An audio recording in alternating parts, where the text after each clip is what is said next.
L'Escala assistia per primera vegada al Saló de Turisme de Toulouse.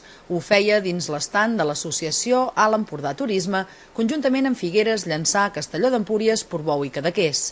Des de l'Escala s'oferien degustacions de pa amb tomata amb anxova i tríptics informatius de l'oferta turística de la vila. Els resultats s'han valorat positivament, sobretot pel tipus de visitant que s'interessava pels productes de casa nostra. En poques setmanes s'assistirà a 3 fires més.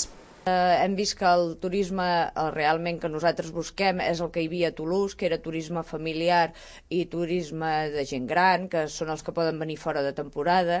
Els hi hem anat a oferir la nostra gastronomia i el que hi havia a la comarca, perquè aquesta vegada hem anat a Toulouse a l'Empordà Turisme, no hem anat en Patronat, i la valoració va ser bona i això ens ha impulsat que la setmana vinent anirem a Pamplona, a Navatur.